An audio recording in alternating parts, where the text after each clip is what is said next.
ஆதித்தர் கடவுளாய் அவிர்பொருளை ஆலம்பம் மற்று உண்மையுற்ற பொருளை அவிதான அவிதேயம் நீத்த ஒரு பொருளை என்னை அன்பாய் வளர்த்த பொருளை நாதத்தின் அந்தமாய் உள பொருளை இதயத்தின் நடுவே அமர்ந்த பொருளை ஞானவானா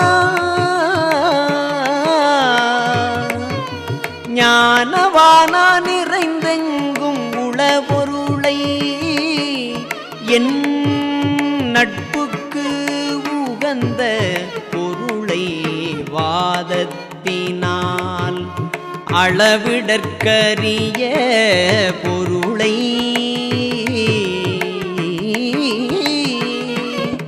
வாதத்தினால் அளவிடற்கரிய பொருளை என் மனுவிற்கு இறங்கு பொருளை வழியடியவர்க்கு அண்மை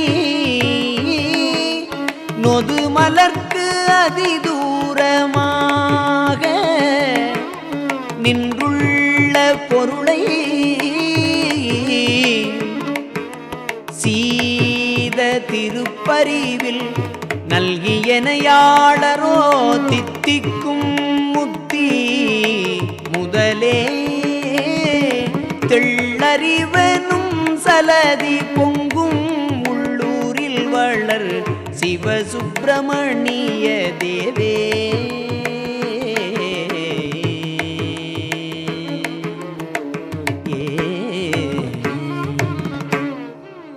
பொருளை அப்படிங்கிற ஒரு தலைப்பு எடுக்க போகிறோம்.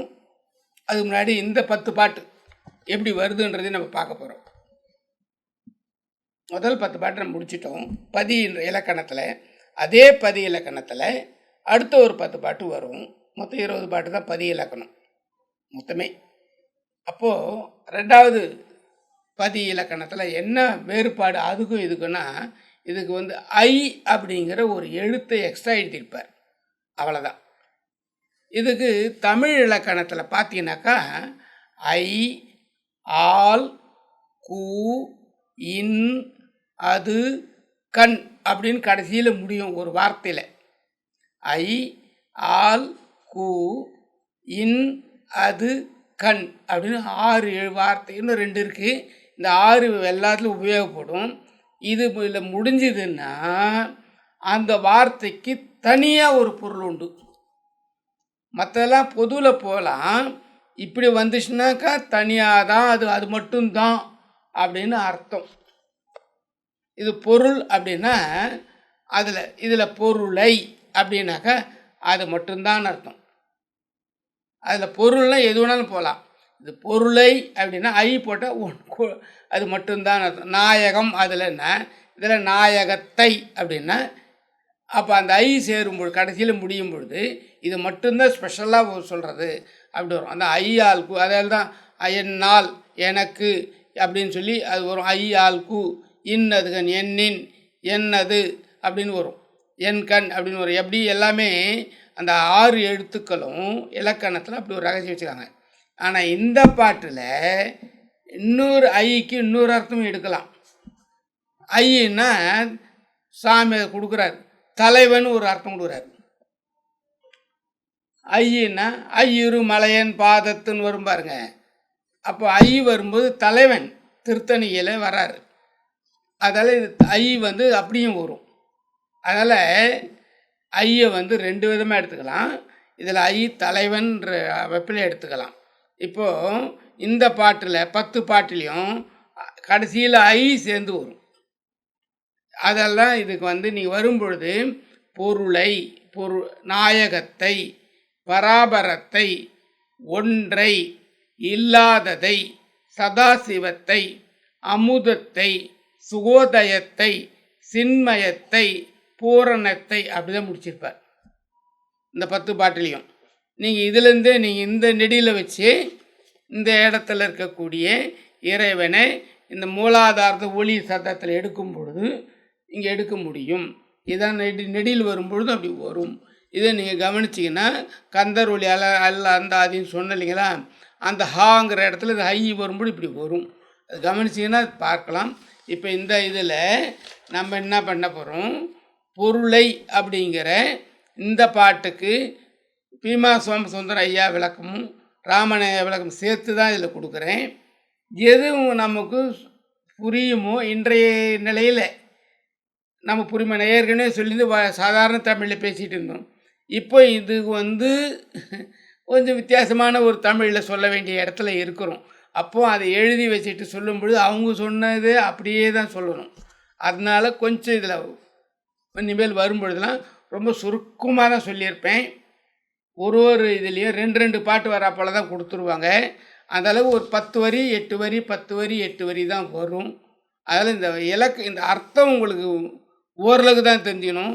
பாட்டிலேயே நீங்கள் அர்த்தத்தை தெரிஞ்சுக்கலாம். ஓதுவார் நல்லா அழகாக உங்களுக்கு தெளிவாக பாடியிருப்பார். அந்த இசைத்தமிழை நீங்கள் நல்லா கவனிச்சிங்கன்னா ரொம்ப அற்புதமாக இருக்கும். இப்போது நிகழ்ச்சி வருவோம்.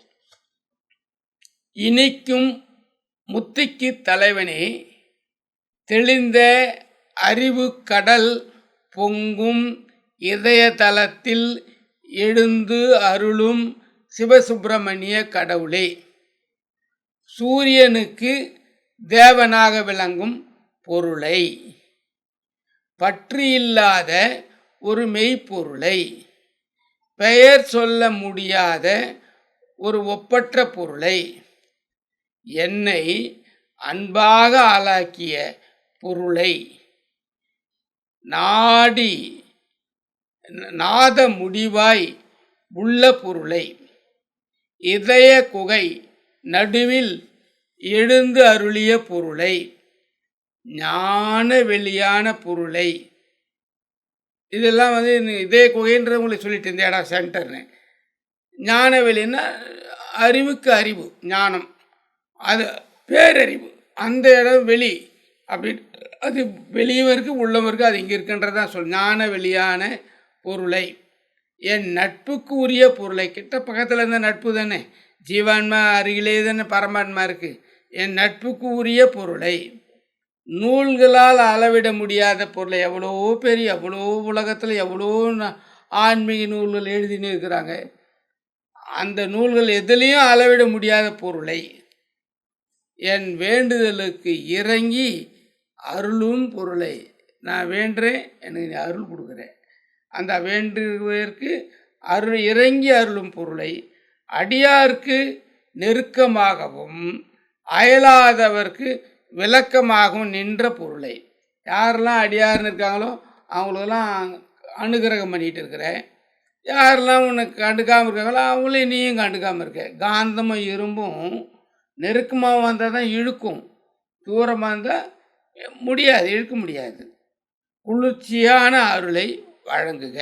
இதுதான் இந்த பாட்டில் சொல்கிறாரு. பொருளை அப்படிங்கிற பாட்டலுக்கு இந்த 12 அர்த்தங்கள் இதில் கொடுக்குறாங்க.